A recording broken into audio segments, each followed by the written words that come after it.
विद्यार्थियों, आप सबको ज्ञात है कि कक्षा 10वीं हिंदी ब पाठ्यक्रम 4 भागों में विभक्त है।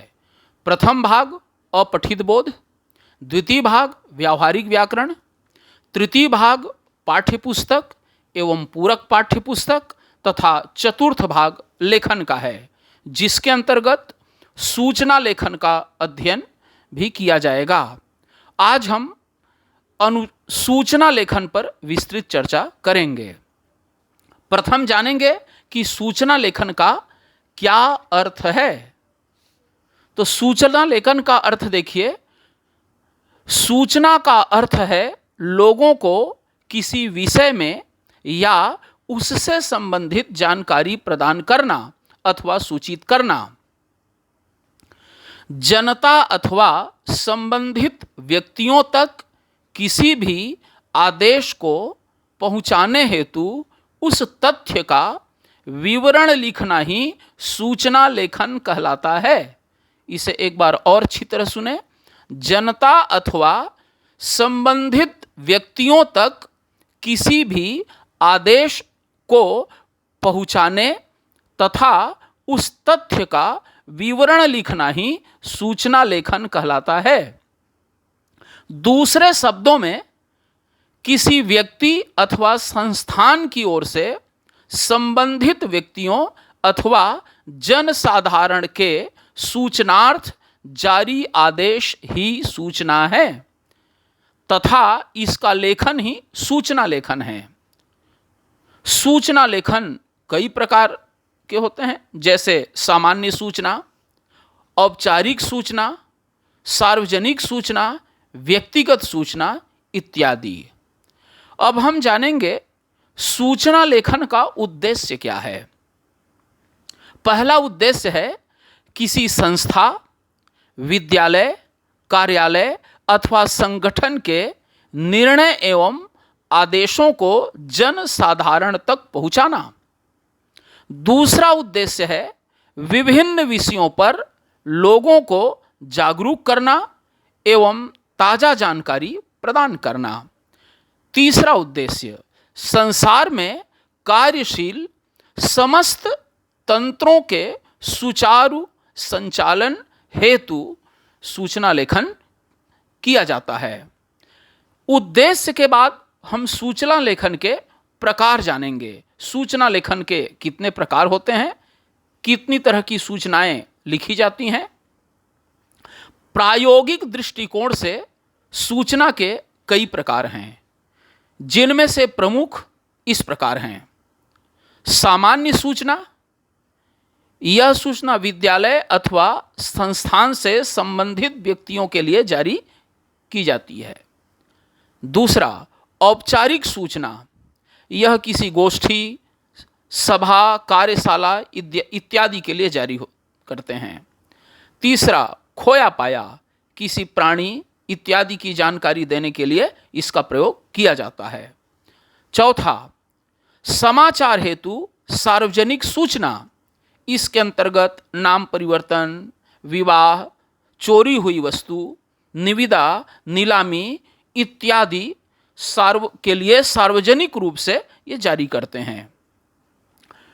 पांचवा देखें, व्यक्तिगत सूचना, विभागीय नोटिस, न्यायालयी आदेश पत्र, सम्मन इत्यादि इसके अंतर्गत प्रयोग में आते हैं।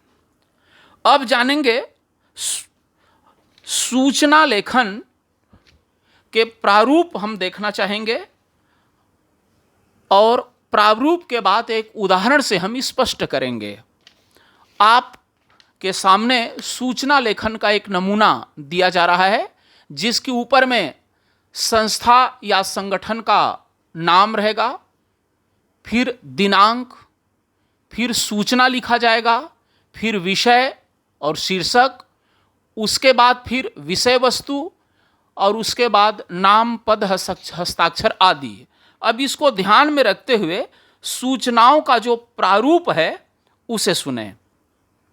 सूचना जारी करने वाली संस्था या संगठन का नाम सबसे ऊपर में लिखा जाता है, जैसे इस प्रारूप में ऊपर में संस्था या संगठन का नाम ऐसा लिखा गया है।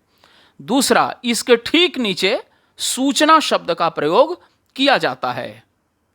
यदि किसी विशिष्ट वर्ग व्यक्ति के लिए सूचना है तो दाईं ओर कोष्ठक में उसका संकेत किया जाता है। सूचना शब्द के नीचे अथवा सूचना शब्द के साथ सूचना के विषय या शीर्षक का उल्लेख किया जाता है। सूचना शब्द के ऊपर तथा संस्था संगठन के नीचे बाईं ओर सूचना जारी होने वाली तिथि का उल्लेख किया जाता है। उसके बाद देखें, सूचना का कथ्य अर्थात संक्षेप में जो संप्रेषणीयता है वह होती है यहाँ, अर्थात विषय वस्तु लिखते हैं। फिर कथ्य के अंतर्गत कार्य पूरा किए जाने की अंतिम तिथि का उल्लेख किया जाता है। अंत में नीचे बाईं ओर सूचना लेखक का नाम, पद एवं हस्ताक्षर का जिक्र होता है। अंत में भाषा औपचारिक होते हुए भी सरल एवं सुबोध हो, जिससे कि आम आदमी अच्छी तरह से समझ सके। अब एक उदाहरण के द्वारा हम स्पष्ट करेंगे। प्रश्न दिया जा रहा है, डीपीएस भिलाई पर्यावरण बचाओ संगठन के अध्यक्ष अमृतांश गुप्ता की ओर से इस संगठन की सदस्यता ग्रहण करने हेतु विद्यार्थियों के लिए सूचना लिखिए। इसे हम हल करेंगे। अब देखिए इसे आप, ऊपर लिखा है डीपीएस भिलाई, ठीक नीचे सूचना, फिर दिनांक, जैसे इसमें 14/4/2020 लिखा हुआ है। फिर पर्यावरण बचाओ समूह की सदस्यता ग्रहण अभियान, यह विषय हो जाएगा। इसके बाद विषय वस्तु देखेंगे। सभी विद्यार्थियों को सूचित किया जाता है कि हमारे विद्यालय में पर्यावरण बचाओ समूह का गठन किया गया है। आप सभी से आग्रह है कि अधिक से अधिक संख्या में इस समूह की सदस्यता ग्रहण करके पर्यावरण के प्रति अपनी जिम्मेदारी निभाएं। अनुच्छेद परिवर्तन करेंगे। सदस्यता ग्रहण करने की अंतिम तिथि 24/4/2020 है। इस संबंध में अधिक जानकारी प्राप्त करने के लिए कक्षा 10वीं अ की छात्रा सुमेधा सिंह, जो उपाध्यक्ष है, से संपर्क कर सकते हैं।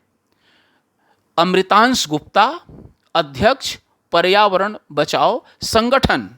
विद्यार्थियों, आप इस उदाहरण के माध्यम से सूचना लेखन अच्छी तरह से समझ गए होंगे और मुझे पूर्ण विश्वास है इसका आप लिखित अभ्यास भी करेंगे, जिससे और स्पष्ट हो जाएगा।